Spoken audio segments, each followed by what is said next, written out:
guys, it is Thanksgiving, but I still had a lesson today. I recapped it. I want you guys to check this video out. We do my normal speed building exercise, my one favorite one.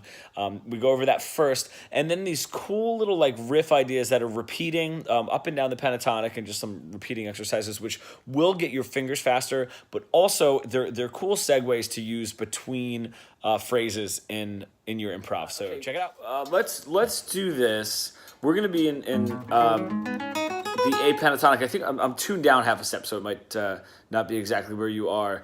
But let's go over some of this. The first thing, and I do want to get to just like a couple licks up and down the pentatonic, and actually adding a few other notes just to gain a little bit of speed. I do want to do it. I think that we did this exercise before, even though I don't want this to be an exercise-heavy lesson, but doing our normal chromatic exercise, of course, that always helps. And the more you do it, just the more agile and the more speed you're going to build. But especially this one, where we do 1, 2, 3, 4, and then we go, you don't actually move your next finger until it's needed, and making sure that you're picking up and down. So it's 1, 2, 3, 4, everything stays. Move your first finger, your second finger, your third finger, your fourth finger, and so on. And trying to do that without squeezing too hard, because you're going to want to overcompensate and squeeze to keep your fingers down. So see if you can kind of like loosen up. I recommend doing that a few times before we get into this.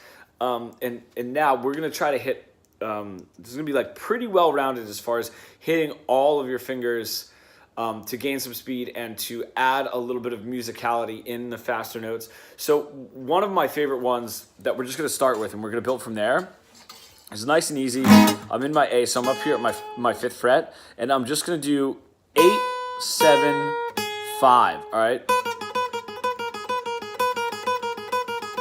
And what I like about this one is it's, for my right hand, down, up, down, up, down, up. So you are just continually doing down, up picking, but since it's a 3-note phrase, the picking pattern kind of switches on you.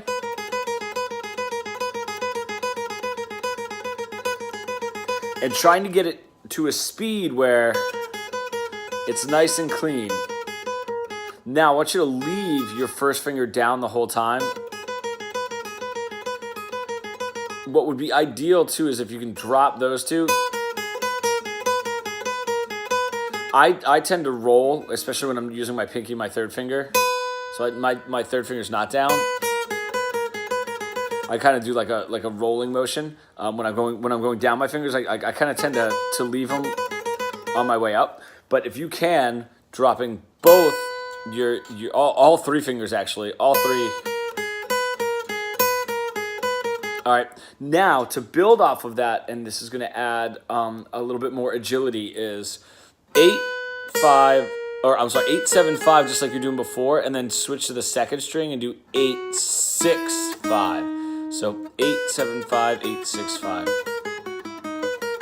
Go nice and slow, so every note is coming out, and making sure that you're alternate picking. Yep.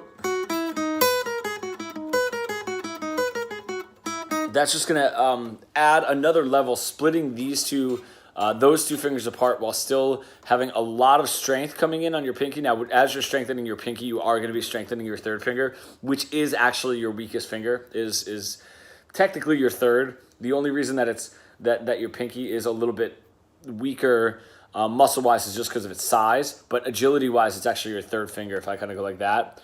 First finger, second finger, my third finger can barely come up, but my pinky can. So this just has a lot less mobility. So when you're working on your pinky, you're also technically working on your third finger. So that is number 1. And I did watch the video that you sent, so I want to get into some of the cooler stuff that they're doing.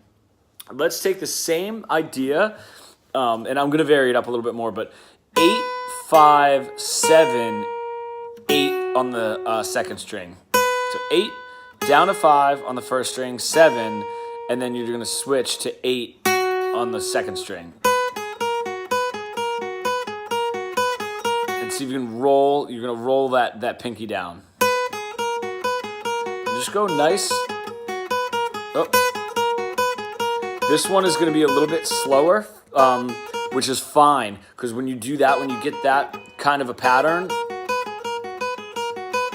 right, and it's kind of stuck at a tempo that's not super quick, it's going to make some of the other things move a little bit faster, because they're going to be kind of finger choice wise a little bit easier. So try that one. Now, one of the cool things that they were doing in that video was kind of moving up and around scales in certain patterns. So I do want to touch on those. So we're going to do the pentatonic. Right, we're just going to stick to that pentatonic form. So what I want you to try is doing a simple double hammer-on.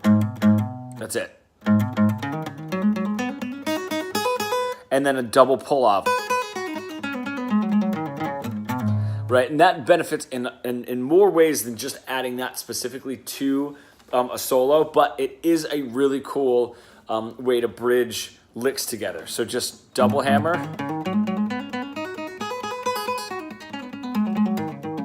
And I do it in a way where it's almost sweeping, right? So it's all down picks on the way down and all up picks on the way back up. All right, so that is number one. Now, the other one that we were doing was going up the pentatonic in threes.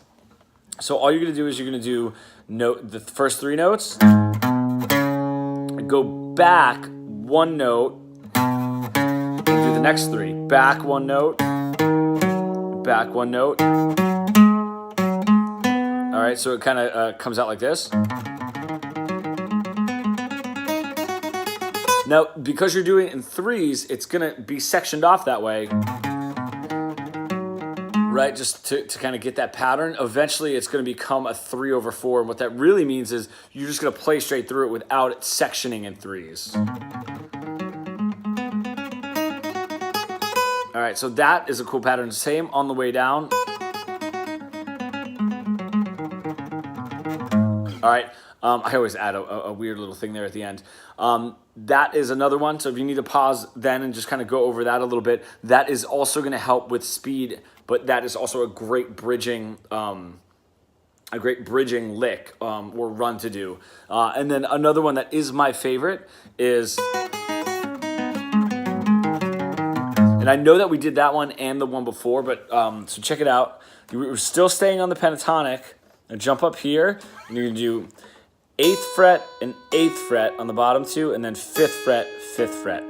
All right, so all you're doing is you're doing the 2 upper notes parallel and then the 2 lower notes parallel, and the lower notes are always going to be 5.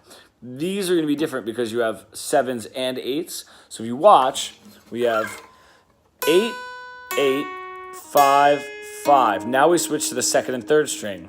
8, 7, because the 3rd string is 7, but still 5, 5. And then you have 7, 7, 5, 5. So 3rd and 4th string. Now 4th and 5th string. 7, 7, 5, 5. Now 5th and 6th string. 7, 8, 5, 5.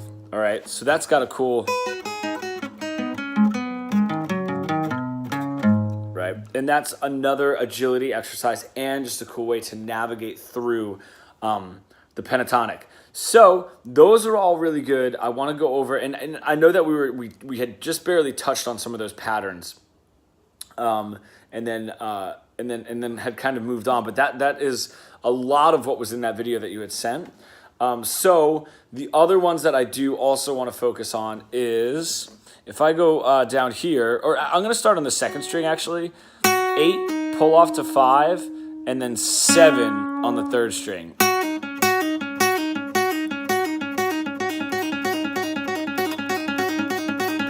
All right, great strength, great way to bridge licks, and the reason is we can now do that all over the pentatonic.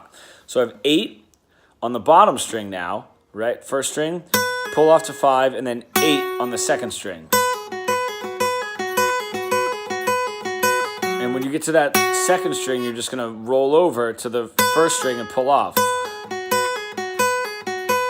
Right? Same with 2nd to 3rd string. Now the thing that changes is, because the 3rd string has a 7 and not an 8, you're going to do 8, 5, 7.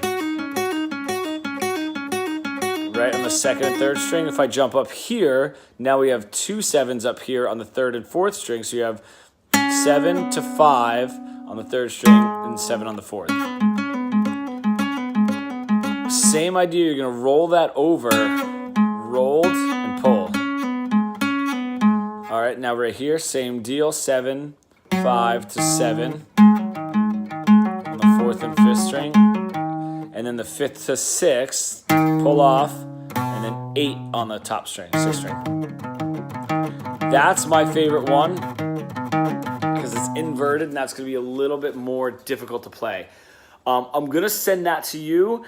Reply, let me know if that is, go through it, do some of them, but if there's something a little bit more specific, email me. I'm going to have plenty of time for the rest of the holiday today, tomorrow, and the weekend to get more stuff out to you. So awesome. Thanks, Scott.